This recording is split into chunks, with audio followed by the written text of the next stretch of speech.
নমস্কার বন্ধুরা, তোমাদের পছন্দের ধারাবাহিক রোশনাইয়ের আজকের পর্বের রিভিউ নিয়ে আমি পৌঁছে গেছি তোমাদের সামনে।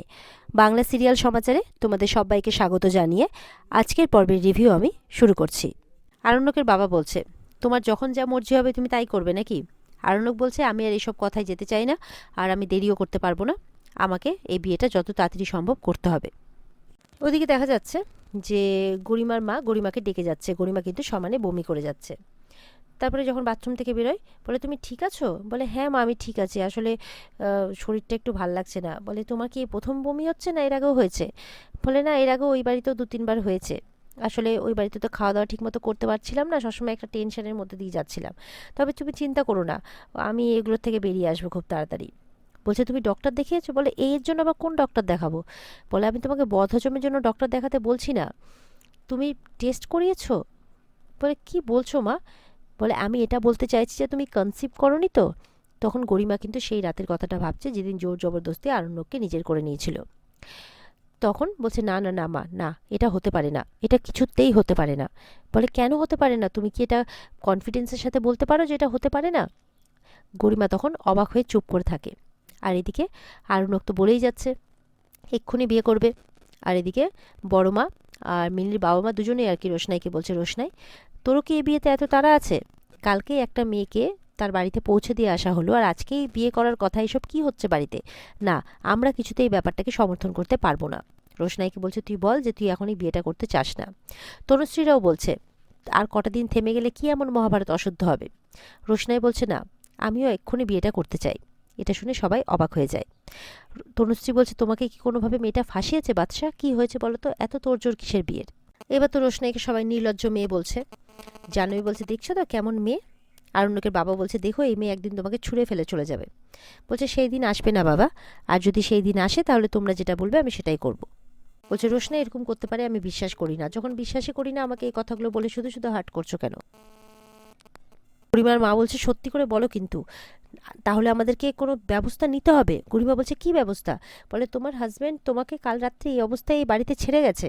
আমাদের এমনই দুর্ভাগ্য যে আমরা এটা প্রমাণও করতে পারবো না যে এই বিয়েটা হয়েছে, কারণ ওখানে প্রচুর লোক উপস্থিত ছিল, সবাই জানে যে অনুষ্ঠানটা তো সম্পন্নই হয়নি।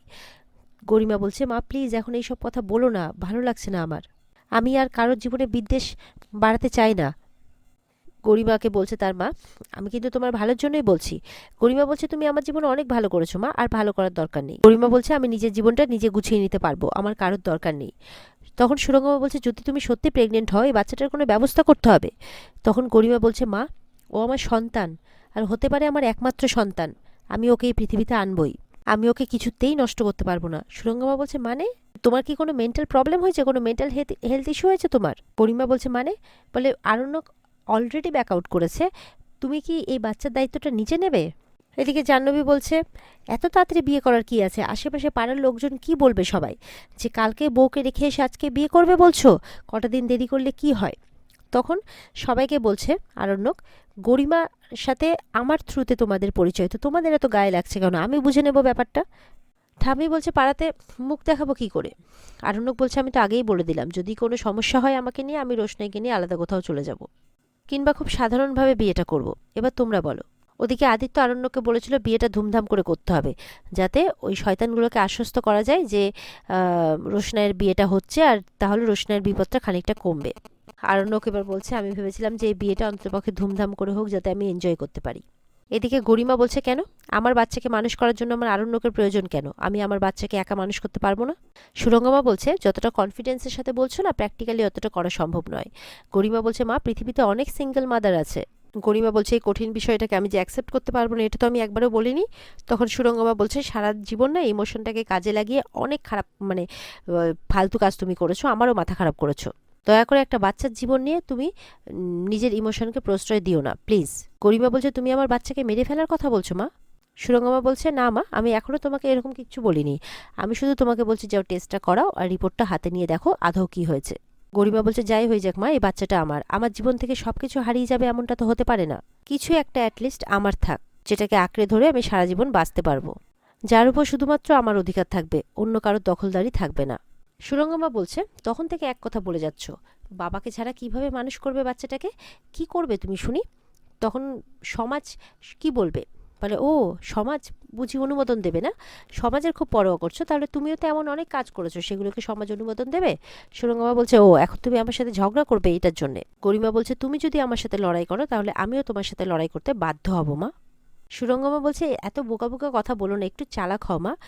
গরিমা বলছে, এতদিন যেটা পারিনি এখন সেটা কিভাবে করবো মা? বলছে, আরণ্যককে হারিয়ে আমি এমনি সর্বহারা, আর এখন যদি এইটা হয় আমার সাথে, তাহলে আমি ভাববো এটা আমার কাছে ঈশ্বরের আশীর্বাদ। আমি ওকে পৃথিবীতে আনবই, আমি ওকে বড় করব, আমি ওকে একা মানুষ করব। সুরঙ্গমা বলছে, বাচ্চাটাকে যদি নষ্ট নাই করো তাহলে তো আরণ্যককে জানাতে হবে।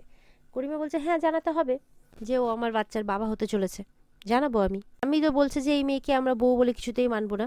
আরণ্যক বলছে, সেটা তোমার সমস্যা, আমি তো মেনে নিয়েছি। আরণ্যকের বাবা বলছে, দেখছো তো মা, এই মেয়েটা কি করে আমাদের ছেলেকে একদম বিয়ে করে নিয়ে চলে যেতে চাইছে। তখন রোশনাই বলছে, না আমি এটা করতে চাই না, আর কোনোদিনও করবও না। বলে, একদম চুপ করে থাকো তুমি। তনুশ্রী বলছে, ছেড়ে দাও, এদেরকে আর কিছু বলো না, কিছু বলবে তখন এখানে না বাইরে গিয়ে করবে, আটকাতে পারবে না তুমি।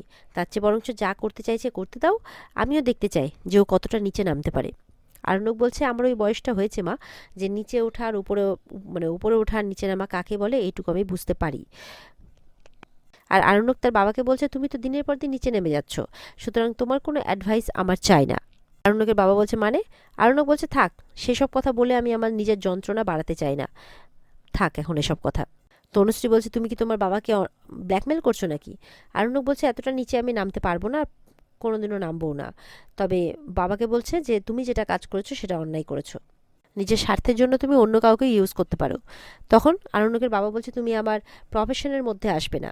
বলে, আমি ঢুকতেও চাইনি, কিন্তু ওটার একটা এথিক্স আছে, তো তুমি সেই বাইরে গিয়ে, সেটার বাইরে গিয়ে কাজ করছো, তাই আমি বলতে বাধ্য হয়েছি। এরপর আরণ্যক কথা না বাড়িয়ে বলছে, যাই হোক তোমরা বলো যে তোমরা কি করতে চাও বিয়েতে, আর যদি না চাও তাহলে আমাকে অন্য ব্যবস্থা নিতে হবে, তাই বলো, কারণ আমার হাতে একদম সময় নেই। ঠাম্মি বলছে, কেন সময় নেই তোমার হাতে, তোমাকে কি কেউ ভয় দেখিয়েছে নাকি? বলে, না ঠাম্মি, তবে আমি ডিসাইড করে ফেলেছি যে আমি বিয়েটা 21 তারিখেই করব। ছোটু বলছে আরণ্যককে, কেউ তোর সাথে থাক না থাক আমি তোর সাথে আছি। আরণ্যক বলছে, আমি জানি ছোটু যে তুমি আমার সাথে অবশ্যই থাকবে, কারণ তুমি আমাকে ছোটবেলা থেকে মানুষ করেছো, তুমি আমাকে চেনো যে আমি জেনে বুঝে কোনো খারাপ কাজ করতে পারি না, করবও না। আরণ্যকের বাবা বলছে, কি খারাপ কাজ করতে পারবে না? কালকে একটা মেয়েকে তুমি রেখে দিয়ে চলে এলে তার বাপের বাড়িতে, আর বলছো খারাপ কাজ করতে পারবে না মানে? আরণ্যক বলছে, এখন এত কথা বলার আমার কাছে সময় নেই। আর ওদিকে সুরঙ্গমা তার মেয়েকে বলছে যে, শোনো, বাচ্চা মানুষ করব বললেই যে করা হয়ে যায় এমনটা নয়, কাজের লোকের ভরসাতে রেখে কখনো একটা বাচ্চাকে মানুষ করা যায় না, নিজেকে করতে হয়, আর তার জন্য বাচ্চাকে সময় দিতে হয়।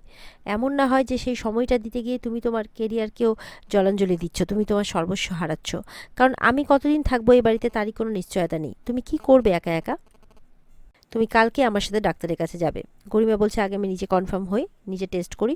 বলে, একবার কেন, 14বার টেস্ট করো, আমার দেখে লাভ নেই, কিন্তু কালকে আমার সাথে ডক্টরের কাছে অবশ্যই যাবে, কারণ ডক্টরের গাইডেন্সটা জরুরি। রোশনাইকে আরণ্যকের বাবারা কাজের লোক বলছে, বলছে ও কোনো কাজের লোক নয়, ও সুরঙ্গমা মুখার্জির মেয়ে। তোমরা কাজের লোক বললেই যে ও কাজের লোক হয়ে গেল এমনটা নয়। আর সুরঙ্গমা মুখার্জির বড় মেয়ের সাথে বিয়েটা টেকে নিত, কী হয়েছে, তার ছোটো মেয়ের সাথে বিয়েটা টিকতেই পারে। আর এই বিয়েতে যা যা খরচা করার, যা করার আমি করব, তোমাদেরকে এটা নিয়ে কোনো মাথা ব্যথা করতে হবে না। আরণ্যকের বাবা বলে দেয়, আমাদের কাউকে ইনভাইট করার নেই। তনুশ্রী বলছে, আমরা কোনো লোকজনদের বলতে পারবো না, এটা তো আর কোনো আনন্দের বিয়ে নয় যে লোকজনদের ডাকবো, আনন্দ করব। এরপর জাহ্নবী বলছে, তাহলে এই মেয়েটাকে আমাদেরকে এই বাড়ির বউ বলে মেনে নিতে হবে? জাহ্নবীকে তখন আরণ্যক বলছে, তুমিও তো এই বাড়ির বউ, আমরা তো সবাই মেনে নিয়েছি, তুমি কি ভাবছো তোমার মধ্যে কোনো খুঁত নেই, তোমার বিরুদ্ধে আমার কোনো অ্যালিগেশনস নেই? তাহলে তারপরেও তো তোমাকে আমরা মেনে নিয়েছি। কই নিইনি? তাহলে তুমি কাকে মানলে কি মানলে না সেটার উপর নির্ভর করে নিশ্চয়ই আমরা কেউ থাকবো না এই বাড়িতে। গরিমা কথা শুনে অবাক হয়ে চুপ করে থাকে। গরিমা বলছে যে আরণ্যক নেই বলে এই বাচ্চাটার কোনো ক্ষতি আমি করতে পারবো না, ও আমাকে অনেক কষ্ট দিয়েছে, এবার এই একটা কষ্ট ও পাবে, এই যন্ত্রণাটা ও পাবে। ও নিজের দেখবে যে আমি কনসিভ করেছি, মা হতে চলেছি, নিজের বাচ্চাকেও দেখবে, কিন্তু আসতে পারবে না কাছে কখনো। সুরঙ্গমা বলছে, ওরা দুজনে বিয়ে করবে, বিয়ে করে ওদেরও বাচ্চা হবে, ওরা সুখে সংসার করবে, তোমার বাচ্চার ভবিষ্যৎটা মাটিতে মিশে যাবে। গরিমা বলছে, কেন, শুধুমাত্র আরণ্যক আমার জীবনে নেই বলে আমার বাচ্চার ভবিষ্যৎ কেন মাটিতে মিশবে? কেন, আমার উপরে তোমার ভরসা নেই যে আমি ওর একটা সুন্দর ভবিষ্যৎ গড়তে পারবো? এতটা আন্ডার এস্টিমেট করছো তুমি আমায়? গরিমা বলছে, আমার বাচ্চার অধিকার আমি কাউকে দেবো না, ও শুধুমাত্র আমার হবে। বলছে, আরণ্যক সেদিন বুঝবে যেদিন ওর নিজের বাচ্চাকে সামনে দেখবে কিন্তু যত্ন করতে পারবে না, সেদিন বুঝবে ওর ভুলটা। গরিমা বলছে, এই বাচ্চাটাকে না আমি দুজনের মধ্যে ভাগ হতে দেবো না। বলছে, ও শুধু আমার, আর এই যন্ত্রণাটা আমি আরণ্যককে দিতে চাই। এদিকে তো রোশনাইকে এবার সবাই খারাপ কথা বলতে শুরু করেছে। এমনকি মিনির বাবাও বলছে যে কী রে, তুই কিছু বলবি না, চুপ করে থাকবি? রোশনাই বলছে আমি ওই বিয়েটা করতে চাই যত তাড়াতাড়ি সম্ভব। তখন মিনির বাবা বলছে তার মানে এতদিন ধরে তোকে আমরা ভুল চিনেছি, প্রথম থেকেই তোকে আমরা ভুল চিনেছি, তোর উদ্দেশ্য এটাই ছিল প্রথম থেকে। বলে তুমিও আমাকে ভুল বুঝবে জেঠুমনি? বলে হ্যাঁ, আর ঠাম্মি তো অভিশাপ দিচ্ছে, যেভাবে তুমি আজকে বাদশাকে মানে নিজের করতে চাইছো, ঠিক সেইভাবেই তুমি একদিন বাদশাকে হারিয়ে ফেলবে। তখন ঠাম্মি বলে চিৎকার করে ওঠে রোশনাই। ঠাম্মিও বলছে কি? তখন জাহ্নবী বলছে রোশনাই তুমি ঠাম্মির সাথে গলা উঁচু করে কথা বলছো? রোশনাই বলছে সরি, আমি আমি ওইভাবে বলতে চাইনি, সরি ঠাম্মি। জাহ্নবী বলছে আমরাও তো থাকবো এই বাড়িতেই, তুমিও থাকবে, আমরাও দেখবো যে বাদশা কতদিন তোমার সাথে থাকে। তখন রোশনাই বলছে কেন বারবার করে এই কথাটা বলছো, তোমরা কেন বলছো? প্লিজ এই কথাটা তোমরা একদম বলবে না স্যার, যে আমাকে ছেড়ে কোথাও যাবে না, কোনোদিনও কোথাও যাবে না, ওটাই তো আমরা আমার লড়াই, কেন বলছো? প্লিজ বলো না এইভাবে। অর্ণব মনে মনে বলছে তোমাকে আমি মিথ্যে কথা বলেছি রোশনাই, কিন্তু আমি কি করব, আমার খারাপ লাগছে, আমি এটা বলতে চাইনি, করতেও চাইনি। আমি তোমাকে কিছুতেই যুদ্ধক্ষেত্রে একা ছাড়তে পারবো না। তুমি নিশ্চয়ই আমার এই পৃথিবী থেকে চলে যাওয়ার ব্যাপারটাকে মিন করে এই রিয়াক্টটা করে ফেললে। এখানে কেউ তোমাকে বুঝবে না, কিন্তু আমি তোমাকে বুঝেছি যে এখানে তোমার কোনো খারাপ উদ্দেশ্য নেই। যারা তোমাকে অপমান করেছে তাদের হয়ে আমি তোমার কাছে ক্ষমা চাইছি রোশনাই। রোশনাই কাঁদতে কাঁদতে আরণ্যকের দিকে তাকিয়ে থাকে। আর এখানে আজকের পর্ব শেষ হয়ে যায়। তো বন্ধুরা, এই ছিল আজকের পর্বের রিভিউ। ভালো লেগে থাকলে পর্বকে লাইক কমেন্ট করে জানাতে ভুলবে না, আর আমাদের সাথে জুড়তে আমাদের চ্যানেলকে সাবস্ক্রাইব করতেও ভুলবে না। দেখা হবে আগামীকালকে। সবাই ভালো থাকবে, আর এই পর্বের বিস্তারিত দেখতে স্টার জলসার পর্দায় চোখ রাখবে। টাটা।